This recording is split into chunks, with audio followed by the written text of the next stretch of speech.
Welcome back, listeners. You are tuned into the podcast series by Tarika Foundation. Our podcast is known as Mindful, Beautiful, and Thriving. It's focused on youth mental health. I'm your host, Dr. Leena Khanzode, a child psychiatrist and founder of Tarika Foundation. With me again is Gayathri Narayanan, who's been wonderfully walking us through different tools in mindful parenting. So, Gayathri, happy to have you again. Welcome. Thank you, Leena. Thanks for having me. It's been a pleasure. In the last session, you did teach us how to do the observation step of needs. And I remember clearly there were two important parts to it. You did talk about how we need to first bring in presence and then make a clean observation, and observation of your own internal world, including your senses, and then, also observation around what's happening around you. And, I have to tell you, those steps really helped me to deal with that same situation we were talking about last time. So this particular time, in addition to taking the deep breaths, I remembered, oh, I have to be present. I have to connect with my senses, notice sensations in my body. And then I still notice some feelings of frustration and irritation. So, I know the next step in the off needs is about feelings. Mhm. So would you be able to walk us through how do we observe those feelings or notice those feelings, and then what do we do about them when they come up? Exactly. Lovely. I'm so glad you're noticing how when you pay attention to your body, you start to notice, oh, here's that feeling. I can see this feeling of irritation. And as soon as you bring mindfulness and awareness to a particular situation, you start to notice these nuances of how sensations in the body correspond to certain kinds of emotions, right? But before we talk about feelings, I'd also like to touch upon bringing awareness to our thoughts. Thoughts are an important component of mindfulness as well. So, just like you pay attention to sensations in the body and you pay attention to your breathing, you can also bring awareness to your mind and your thinking world. And thoughts are very interesting because they are simply words and images. As human beings, we think in words and images. And we have thousands of thoughts a day. And somebody said we have something like 70,000 thoughts a day. And 90% of them we had yesterday. So usually they're kind of playing on repeat and they're telling you things about yourself and about the world. And some of them are false, fake news that have no basis in truth. Absolutely. And there are many thoughts that can actually be useful and things that you can actually act on. You can do things with it, with those thoughts. If you have something to do or you have some creative project and you've got a certain idea, those are all very useful thoughts that you can actually put into some action. But many, many thoughts are based on old beliefs. They could be self-judging kind of thoughts or thoughts that are catastrophizing or imagining some kind of a future reality which may not be based in any truth, right? So learning how to bring presence to our thinking and to notice what kinds of thoughts we're having is a very, very good skill to develop because it gives us that capacity to notice what's useful and what's not. And it gives you a sense of, okay, these are my top 10 tunes, that keep running in my mind often. And you start to notice certain patterns of your thinking and learning how to identify them. So that's very helpful. And thoughts directly impact the way you feel as well. So if you have a certain set of negative thoughts repeating in your mind, they immediately show up as emotions in the body. Like the example that you gave of you walking into your daughter's room and seeing a messy room, and you start to feel that, those feelings of irritation and anger and frustration. And the feelings first hit and you start to notice the sensations in the body, but then those feed certain thoughts in your mind that'll say something like, oh my God, my daughter is never going to learn how to have a clean room. What is she going to do when she goes to college? No, I'm not going to be there for her to remind her to clean her room. And then the mind gets hijacked into this future scenario, which is not reality. It's just a figment of your imagination, which you've created in your mind. So you can start to notice this relationship between thoughts and feelings and between feelings and thoughts. And when you bring presence to all of this, to this internal world of feelings and thoughts, you have much more choice in how you want to respond, first of all. And you also then learn how to identify specific kinds of feelings. And then your feelings vocabulary becomes much more refined. You're able to then name those feelings and say, this is what frustration feels like in my body. This is what anger feels like in my body. And this is what fear feels like in my body. I can notice the quickening of my heart. I can feel my palms getting sweaty, my stomach tightening, my breath is changing, right? So this all requires a certain level of awareness, a certain attunement into your inner sensations in the body. And a good way to remember this is emotions. If you think of emotions, right? Emotions. It's energy in motion. It's actually a physical energy in the body, and that's what we call feelings. So they actually first show up as physical sensations in the body. And which is why practices like body scans are really useful, because you learn how to connect with those subtle qualities of vibrations and tingling and pressure, tightness, um, heat and cold, and all these different kinds of subtle sensations in the body. When you have a body scan practice, it helps you tune in and therefore then identify those feelings, if that makes sense. That absolutely makes sense. I'm sure maybe you've heard about this particular type of therapy called cognitive behavioral therapy in the world of psychology and psychiatry. So, Uh-huh. as you were explaining the connection between thoughts and feelings and how that's so important to be aware of thoughts and how it's a feedback loop, it kind of reminded me of that construct of CBT, where it basically says the way I think affects the way I feel affects the way I behave. And I Mhm. think we're saying the same thing, that it may start with one thought and the feeling happens, and then that feeling then reinforces a thought, and then it gives me options or choices to choose a behavior. And it's really interesting to learn that mindfulness can be such a nice way to facilitate or do this work of CBT. Like being Mhm. in that field, I'm just thinking, we work with the clients and we say, oh, you have to work on changing your thoughts, or you have to work on, looking at the situation differently, or not do this type of thinking or that type of thinking.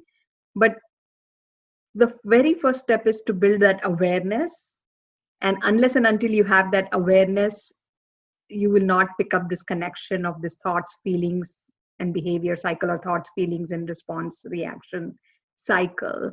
And so it makes total sense to me that bringing in that presence and observation, connecting with yourself, and then connecting with your thoughts and feelings can be such a big step before you choose a response or react. Exactly. Because oftentimes our minds get hijacked. We go down this kind of a train of reactivity, and then it kind of snowballs from one thing to another. Mhm. And with mindfulness, what you're doing is you're putting a little wedge between the thought and the feeling, or the feeling and the thought. And you have that choice then to choose a particular response. But in this particular case of in mindfulness, we always say, don't judge anything as being good or bad, right? So no matter what you're noticing about the thought you're having or about the feelings you're having in the body, it's about learning how to allow them to be there as they are, without trying to push them away, without judging them, without trying to make yourself bad for feeling them, right? So it's more important to learn how to notice the feelings you're having, and not to be afraid of your feelings, knowing that feelings are extremely temporary. They don't last for more than a couple of minutes at a time. No feeling, and they've done research on this, most feelings last for a few seconds before they're replaced by something else. It's a constantly changing weather system in your body that goes from sadness to anger, from anger to irritation, from irritation to joy, from joy to love. It just moves. It's a whole field of emotions that we're constantly feeling from morning to night. But the problem happens is when your thoughts get stuck. If you keep repeating a particular thought, that feeling will stay in the body for as long as you're repeating that thought. So say you had a bad interaction with your daughter last week. And then you keep repeating that conversation over and over in your mind, and you keep replaying it and you keep replaying it. Then those feelings of sadness and dejection and alienation or disconnection, whatever it is that you felt, will continue to stay in the body for as long as you're repeating those thoughts. Right? So we can do a very simple exercise to demonstrate this particular concept. So I'm going to invite you to just close your eyes for a few seconds and just become present again in your body. Just notice your feet on the floor. Become aware of your breath. Just noticing the in-breath and out-breath. Sensing your body rising and falling with each breath.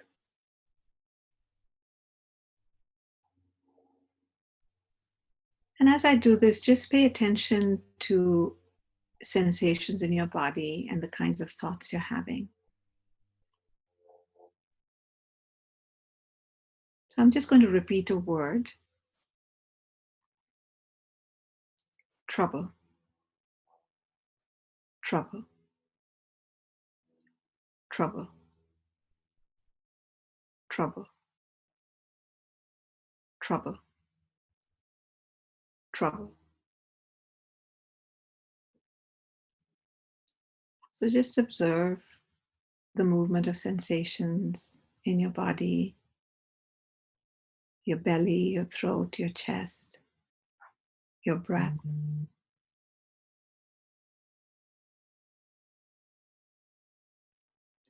And now we'll erase that word and replace it with peace. Peace. Peace. Peace. Peace. Peace. And once again, you can just connect with your body. Notice if there's any shifts or changes. Observing any thoughts you're having right now. Your breath.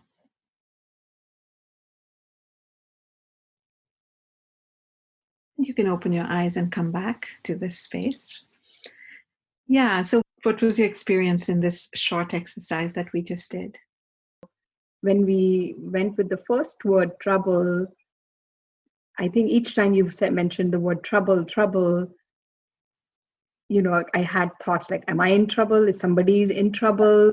What kind of trouble are we in? And my throat started to close up. I was feeling a little kind of queasy feeling in my tummy, and I was in tuned. So I actually noticed that maybe I was frowning a little bit and my smile started to like close. And then when you mentioned the word peace, I immediately, I think the first thing I noticed was like I started to smile, like I could see that change. And then I was feeling this kind of a warm, relaxed feeling, Mm-hmm. you know, kind of opening everything in my body. And then like lovely images, like a peaceful lake or ocean or flowers, like whatnot that reminds you of peace was coming to me. And yeah, that's so amazing that, you It's know, very powerful, right? So this is the power of our thoughts, because if you think of your thoughts as just being words and images, and how instantaneously there's a physiological response to those thoughts that you're having, you know, or those words, right? So this is what I wanted to demonstrate, because imagine if you're walking all day being self-critical of yourself. I'm a bad mom. I can never do this right. What's going to happen to my daughter? She's not going to be able to do this, and she's going to be a failure. I'm a failure as a mother. You know, many parents suffer from a lot of self-judgment and guilt, and those have direct physiological effects on the body. You start to feel stressed, you feel tight, you feel exhausted. So this practice of mindfulness and learning how to bring awareness to thoughts and feelings can be very, very powerful. Not just for the parent, but also in your ability to identify feelings that your child is having, and learning how to connect with those feelings and increasing your feelings vocabulary. and helping your child increase that vocabulary. So all of these fall into place when we have this practice established. Yeah. So Yes. thank you again, Gayatri, for enlightening us into the practice. Actually, how do we do it? Because people read about it and we kind of like, yeah, I think I should do this, I should do that. But talking to you is really helping me, and I hope to our listeners as well, how to really implement it, how to do it. And thank you for walking us through some practices and allowing me to share some examples, which is really hopefully making this experience more hands on. Thank you. Thank you, Leena. Thank you for having me. Thank you again. Thank you for joining us. You're listening to the podcast series by Tarika Foundation, and it's called Mindful, Beautiful, and Thriving. Stay safe and healthy till next time. Goodbye.